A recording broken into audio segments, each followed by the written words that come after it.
Welcome back, Hammers. If you love West Ham news and updates, make sure to like this video, subscribe to the channel, and tell us in the comments what you think. Let's get started. Right from the start, the central point stands out.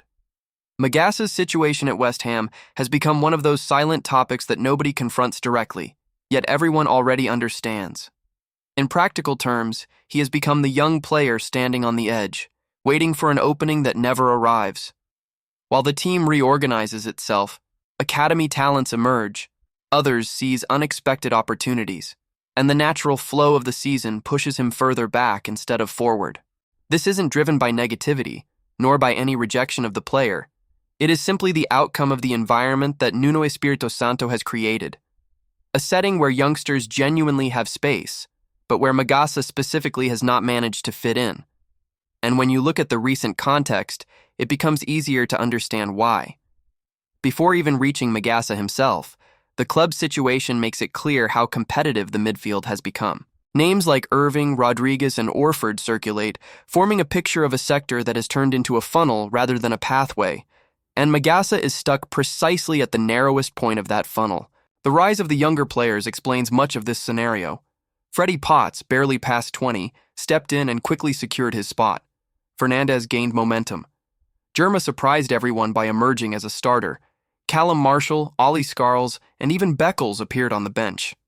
When a club sees several academy players succeed at once, each with rhythm, personality, and immediate contribution, it becomes increasingly difficult to justify forcing minutes to someone who isn't fully ready. Magassa suffers exactly because of this.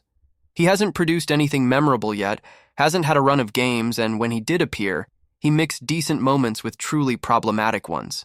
That puts him behind at the exact moment when others are moving ahead. It's also clear that Nuno has already protected himself from the old criticism of "you don't give youngsters a chance." He clearly does, and he has done so consistently. The academy as a whole has received opportunities. Some players seized them, others didn't. Because of that, when Magassa is left out, the conversation shifts completely. It is no longer about prejudice against youth, but about an individual observation. He simply hasn't become a priority. The manager preferred Souček, Irving, Rodriguez, Potts, and Fernandes before turning to the Frenchman. And that doesn't happen by accident. The midfield has settled, the structure is working, and when something is working, you disturb it as little as possible. Even when the subject shifts towards potential arrivals, Magassa's name reappears as someone who might naturally enter the equation. The idea that Napoli could be interested in him does not sound far-fetched, particularly because he was well regarded at Monaco, and because the market often looks for young players who lose space in England but still hold value. The internal reading is practical. If he isn't being used, if the manager doesn't seem to project minutes for him, and if another club is willing to take a chance, why not listen? That doesn't mean giving up on the player. It means recognizing the logic of football. A club can only develop a limited number of youngsters at once. Others have surged ahead. Magassa has fallen a step behind. In truth, he has unintentionally become a symbol of something broader. West Ham's transition moment. The squad is far younger than it was a year ago. The manager is willing to use the academy. The atmosphere has changed. The rhythm has changed. The project has changed. And in this scenario, any young player trying to break through must deliver something impactful early. Magassa, however, didn't have the opportunity, the circumstances, or perhaps the tactical maturity to create that early impression. Nobody doubts he has raw talent, but raw talent without minutes doesn't survive when the competition is real, and deep down, even those who follow the club closely end up admitting the same thing. There is no emotional attachment to him. Supporters don't feel upset if he leaves, nor euphoric if he stays. He has entered that rare zone of total neutrality. Not because he did anything wrong, but because others rose while he remained still. In football, when you fall behind in that race, perception changes quickly. If a good offer arrives, fine. If he stays, also fine. It is that simple. Yet there is an intriguing element to all this: Nuno's unpredictability. He started Germa out of nowhere. He changes the team abruptly. He introduces players who seemed miles away from the senior squad. That always leaves a small window open for Magassa. A narrow one, yes, but a real one. The problem is that this window has never truly opened.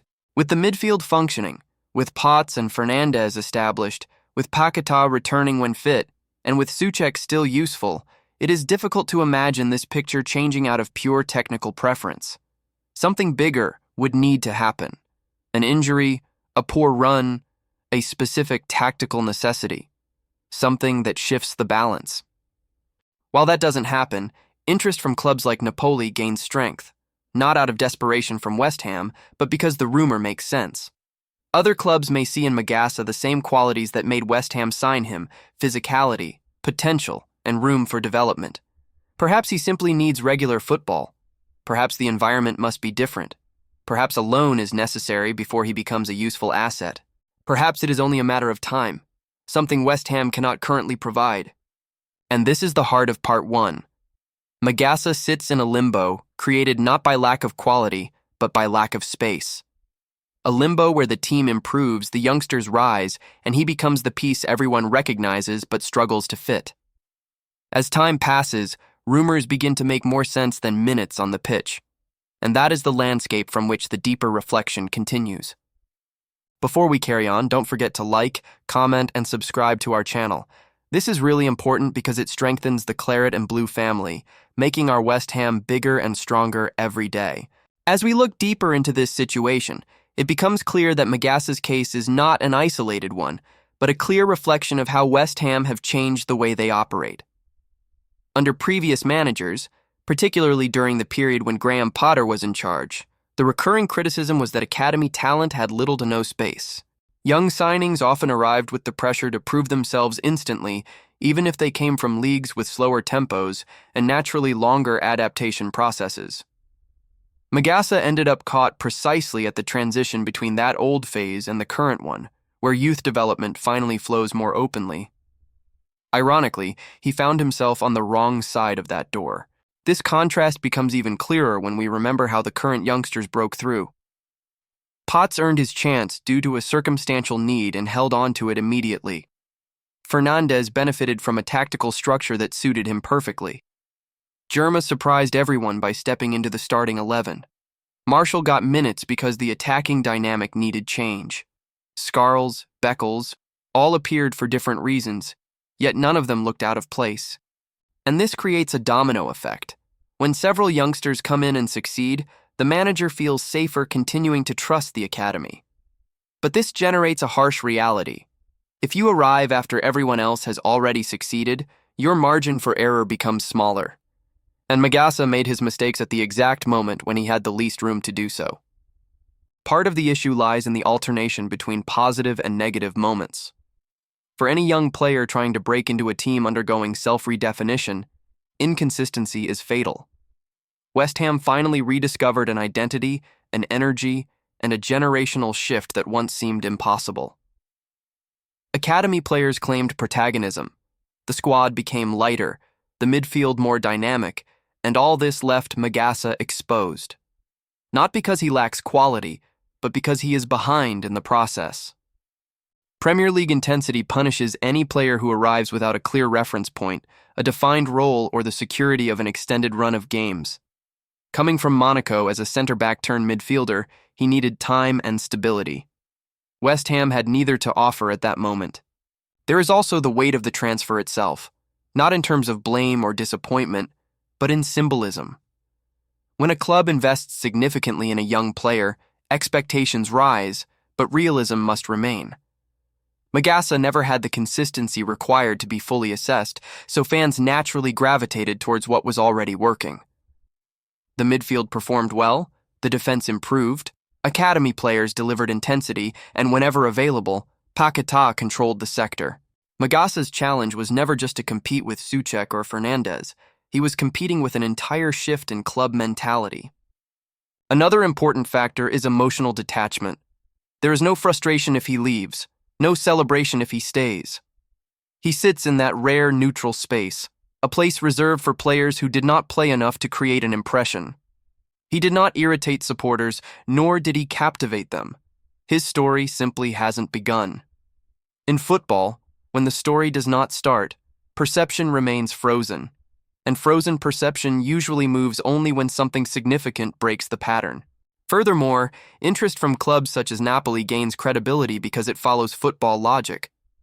When a promising young player remains unused, other teams naturally wonder whether there is untapped potential. Magassa's background at Monaco strengthens this view. The combination of a squad that does not rely on him, a manager who does not currently project him, and a market that values opportunity creates a coherent scenario for a possible loan or even a sale. None of this suggests abandonment, merely the practical side of squad management. Overlaying all of this is a wider structural context. West Ham are experiencing one of the most unpredictable periods in their modern ownership era. Discussions about the London Stadium, political movements within the London Assembly, letters addressed to Sadiq Khan, and general uncertainty around potential changes have produced an atmosphere of transition. In environments like this, pragmatism tends to guide decisions. A young player without a defined role often becomes part of the administrative equation, not only in footballing terms, but in financial planning, squad balance, and future considerations. Within this broader perspective, Magassa has become the kind of profile that invites questioning. Does he currently offer more value on the pitch or as a potential asset? When a club begins to ask that, the answer frequently leans toward the less romantic side. If the manager does not foresee an immediate role, if the squad is well covered, if the market is curious, and if the player has not formed emotional presence, then a loan or sale becomes a natural outcome. This is not about giving up on him. It is about timing, context, and the reality that the Premier League does not wait for anyone. There is also a human dimension. He arrived at a moment when West Ham were still unsure of their identity for the season. The team was unstable, rotations were unclear, and the tactical environment was shifting. By the time stability emerged, others had already stepped ahead. He stood in the wrong position when the system finally clicked. That kind of circumstance is both rare and common in football, where structural transformations often move faster than individual careers. All these elements together create a narrative where Magassa isn't a failure, nor a success, but a player whose chapter simply hasn't been written. And unless something breaks the cycle, an opportunity, an injury elsewhere, a tactical shift, a loan spell, or even a single standout performance, he risks being remembered not for what he did, but for what he never had the chance to do. And that is where Part 3 picks up, in the gray zone between potential and timing.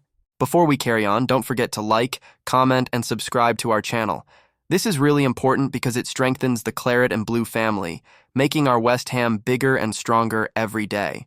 Reaching the final stage of this analysis, Magassa's situation becomes almost uncomfortably clear. It reveals something far bigger than the player himself. It shows how a club undergoing reconstruction inevitably leaves some individuals behind, not through deliberate exclusion, but through the natural rhythm of evolution. Magassa has become precisely that, an unopened chapter in a book West Ham do not currently feel the need to read. There is no rejection, no disappointment, no frustration, only silence. And silence appears when everything around is functioning too well for anyone to question the absence of one particular figure. This silence is what weighs the most. Because when a club faces turbulence, every player is pulled into the discussion. Those out of form become options, those on the bench become solutions, and even those completely out of the rotation can suddenly gain attention. But when a team is settled, when the manager has full control, and when the academy is flourishing, supporters feel no urge to search for answers in forgotten names. That is where Magassa disappears, not due to inability, but because West Ham, for the first time in a long period, have managed to move in a straight line. Anyone trying to join the flow late must deliver something memorable to alter the existing order. The situation becomes even more layered when considering the structural winds surrounding the club. Discussions about the London Stadium, political debates within the London Assembly, letters directed to Sadiq Khan, and a general movement suggesting potential shifts in ownership have generated an atmosphere of anticipation. When a club senses that change may be approaching, decisions become more pragmatic. It is not only about football. It is about financial balance, future attractiveness, and administrative stability. And in such an environment, a young player without a defined role often becomes part of the strategic equation. This leads to a central philosophical question. Does Magassa currently offer more value on the pitch or off it? When clubs begin to evaluate players through this lens, the result often leans towards the less romantic interpretation. If the manager does not foresee a clear role, if the squad is well covered, if the market shows interest, and if no emotional connection has been formed, then a loan or transfer begins to feel natural. This is not about giving up on the player. It is about timing, fit, and the unforgiving pace of Premier League football, a league that waits for no one. Within all this, however, lies a human truth. Magassa joined West Ham during a period of uncertainty when the team were still attempting to understand their direction for the season. The environment was unstable, rotations inconsistent, and tactical roles fluid. Once the new structure emerged, others had already taken their places ahead of him. He stood on the wrong side of the pathway when everything finally clicked. It is the kind of circumstance that feels both rare and common in modern football, where club transformations frequently occur faster than individual careers can adapt. All these layers combine to create a narrative where Magassa exists in a space of possibility rather than outcome. Not a failure, not a success, an unfinished idea. And unless something breaks the existing cycle, a tactical shift, an unexpected opportunity, a loan spell, an injury elsewhere, or even a single standout display, he risks being remembered not for what he did, but for what he never had the chance to show. His future rests in that gray zone between potential and timing, a place where only a decisive moment can rewrite the trajectory. So that's all for today, folks. Thanks for watching. Don't forget to like, leave a comment, share, and of course subscribe to the channel for more. Take care, and I'll see you next time.